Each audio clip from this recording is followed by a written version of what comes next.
Hello everyone, 12 नवंबर 2024 मंगलवार का दिन आप सबों का स्वागत।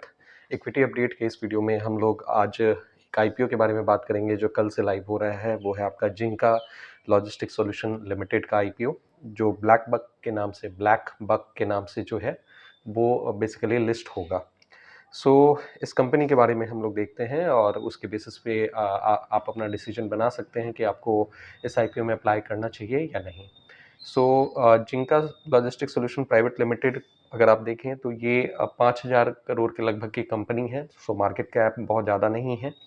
आरओई और आरओसी के पैरामीटर्स अगर हम देखें तो 1.5% इसका बेसिकली आरओसी है और आरओई 9.39 के लेवल पे है। सेल्स ग्रोथ जो है पिछले 3 साल का एवरेज जो है वो नेगेटिव साइड में दिख रहा है। डेट टू इक्विटी 0.49 है, कंफर्टेबल लेवल कह सकते हैं, मैनेजेबल लेवल कह सकते हैं। प्राइस टू बुक वैल्यू 14.6 है, सो इट्स एग्जॉर्बिटेंटली हायर साइड में है। बेसिकली आप ये समझें कि प्राइस टू बुक वैल्यू का जो डेटा है वो 14.6, इट्स अ ह्यूज, ठीक है। इसके अलावा इस आईपीओ के लिए अगर हम लोग बात करें तो ये आईपीओ जो है लगभग 1100 करोड़ जो है वो मार्केट से रेज करेगी और इसमें से अगर आप नोटिस करेंगे तो 50% के लगभग में फ्रेश आईपीओ है और 50% के लगभग में जो है वो ऑफर फॉर सेल है।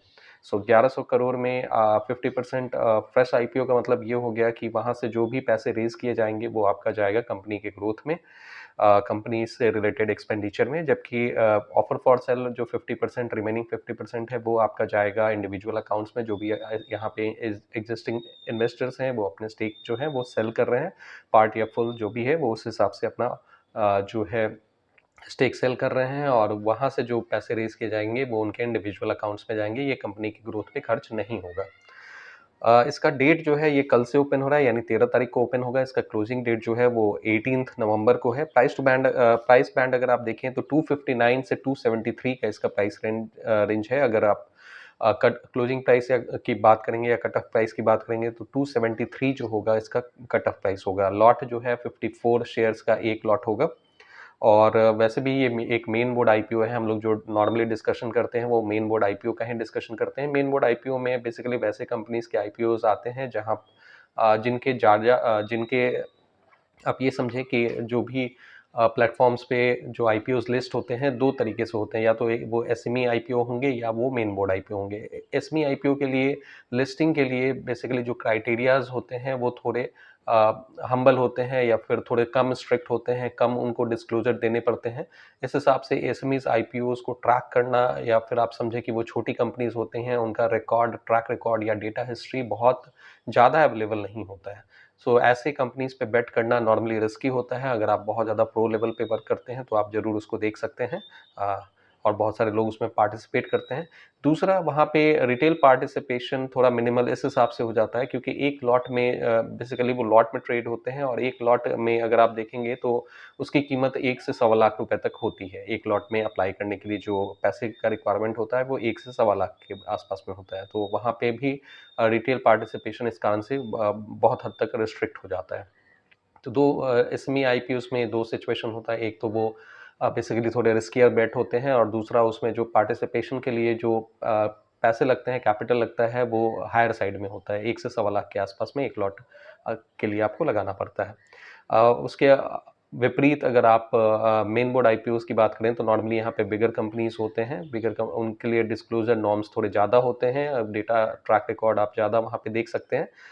लेकिन सारे मेन बोर्ड आईपीओज अच्छे होते हैं ऐसा नहीं कहा जा सकता। सारे एसएमईज आईपीओ जो है वो ख़राब होते हैं ऐसा बिल्कुल नहीं कहा जा सकता। ये जो है ये आपको पूरी कंपनीज का प्रॉपर स्टडी करके अगर आप पैसे लगाते हैं, इसको शेयर मार्केट को सट्टा बाजार की तरह अगर ट्रीट नहीं करते हैं, अगर आपका पूरा स्टडी है, साउंड ट्रैक रिकॉर्ड है, तो आप डेफिनेटली आप इस शेयर मार्केट से अच्छा पैसा बना सकते हैं।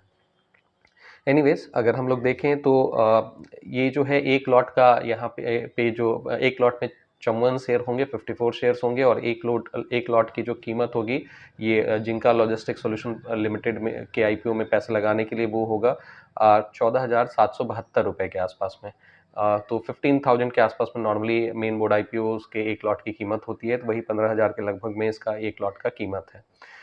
जो भी जिनका लॉजिस्टिक सॉल्यूशन प्राइवेट लिमिटेड के एम्प्लॉयज़ हैं उनको बेनिफिट मिलेगा। 25 रुपये पर शेयर जो है उनको डिस्काउंट दिया जा रहा है। इस कंपनी का जो लिस्टिंग होगा ब्लैक बक के नाम से, वैसे ये लिस्ट होगा ब्लैक बक के नाम से, ये जो लिस्ट होगा तो 21 नवंबर इसका लिस्टिंग डेट है।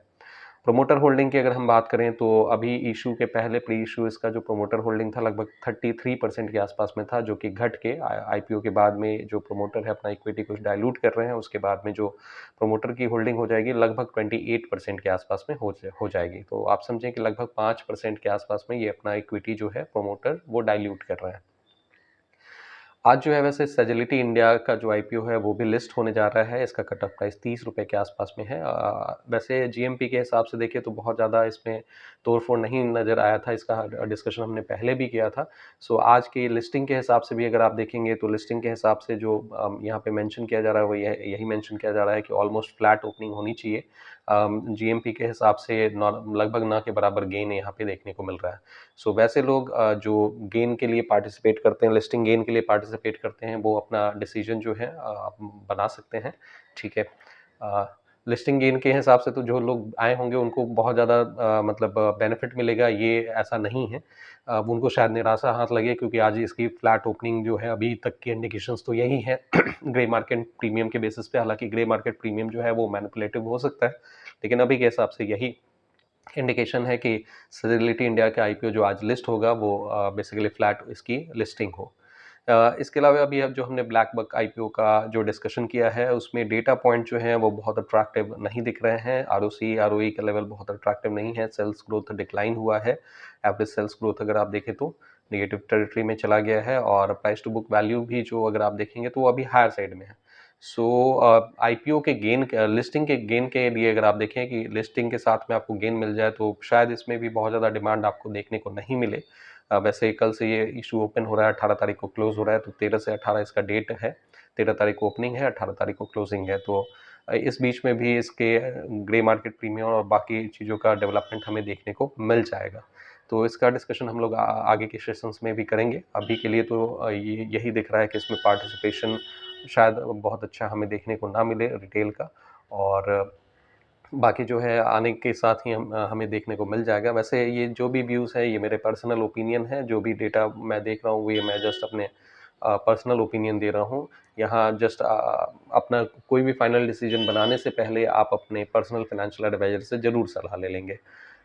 सो आज के लिए इतना ही। अगर आपको लगता है कि इस वीडियो से कुछ वैल्यू मिला है तो आप इस वीडियो को लाइक करें, इस चैनल को सब्सक्राइब करें। हम लोग मिलते हैं नेक्स्ट वीडियो में। Thank you for the participation.